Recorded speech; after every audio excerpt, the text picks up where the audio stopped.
ಅರಮನೆಯ ವಿಚಾರಕ್ಕೆ ಸಂಬಂಧಪಟ್ಟಂಗೆ ಸುಪ್ರೀಂ ಕೋರ್ಟ್ಗೆ TDR ಸಲ್ಲಿಕೆ ಮಾಡಿದ್ದಾರೆ 3000. ಇದು ಇನ್ನು ಜಾಸ್ತಿ ಏನು ಘೋಷಣೆ ಮಾಡೋಕ್ಕೆ ಹೋಗಲ್ಲ. ಇದು ಕೋರ್ಟಲ್ಲಿರುವಂಥದ್ದು ವಿಚಾರ ಮತ್ತು ಇವತ್ತು ಎಲ್ಲ ಧ್ಯಾನ ಇರಬೇಕು ನಮ್ಮ ವಿಶ್ವವಿದ್ಯಾನಿಲಯ ಮೇಲೆ. ಆದರೂ ಸಹ ನೀವು ಪ್ರಶ್ನೆ ಕೇಳಿದ್ದೀರಾ, ಅದಕ್ಕಾಗಿ ನಾವು ಏನು ಸುಪ್ರೀಂ ಕೋರ್ಟ್ ಆದೇಶ ಇದೆ ಅದು ಪಾಲಿಸಬೇಕಾಗಿರುವಂಥದ್ದು ಈ ನಮ್ಮ ರಾಜ್ಯ ಸರ್ಕಾರ. ಅವ್ರು ನೋಡೋಣ ಏನು ನಿರ್ಣಯಕ್ಕೆ ಬರ್ತಾರೋ ಇಲ್ವೋ ಅಂತ.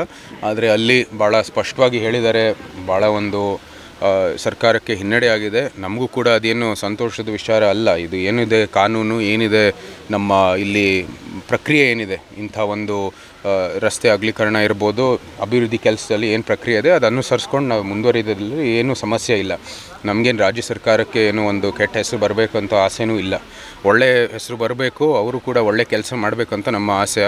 ಇಂಥ ಸುಪ್ರೀಂ ಕೋರ್ಟು ಆದೇಶ ಬರೋದ್ರಲ್ಲಿ ರಾಜ್ಯ ಸರ್ಕಾರಕ್ಕೆ ಏನು ಕೆಟ್ಟ ಹೆಸರು ಬರ್ತಾ ಇರೋದು ಅದು ಯಾರಿಗೂ ಏನೂ ಒಳ್ಳೇದಾಗುವಂಥದ್ದಿಲ್ಲ. ಸುಮ್ಮನೆ ಪ್ರಕ್ರಿಯೆ ಅಂತೆ ಅವ್ರು ಕೆಲಸ ಮಾಡಿದ್ರೆ ಎಲ್ಲರಿಗೂ ಅನುಕೂಲ ಆಗುತ್ತೆ.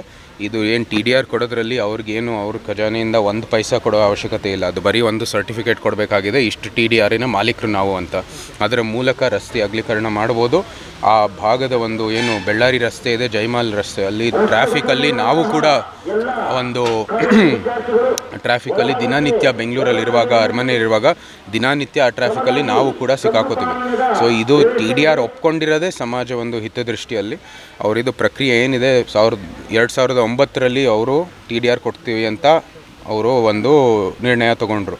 ಆವತ್ತಿಂದ ಇವತ್ತು 15 ವರ್ಷ 16 ವರ್ಷ ನಾವು ಈ ಥರ ಇದು ಕೋರ್ಟಲ್ಲಿ ವಾದ ಸಂವಾದ ಮಾಡಿಕೊಂಡು ನಾವು ಬಂತಾ ಇರ್ತೀವಿ. ಎಲ್ಲರಿಗೂ ಅನುಕೂಲ ಮಾಡುವಂಥದ್ದು ವ್ಯವಸ್ಥೆಯನ್ನು ಮಾಡಲಿ, ಪ್ರಕ್ರಿಯೆ ಅಂತೆ ಕೆಲಸವನ್ನು ಮಾಡಲಿ, ನಮ್ಮ ರಾಜ್ಯ ಸರ್ಕಾರಕ್ಕೆ ಒಳ್ಳೆಯ ಹೆಸರು ಬರಲಿ.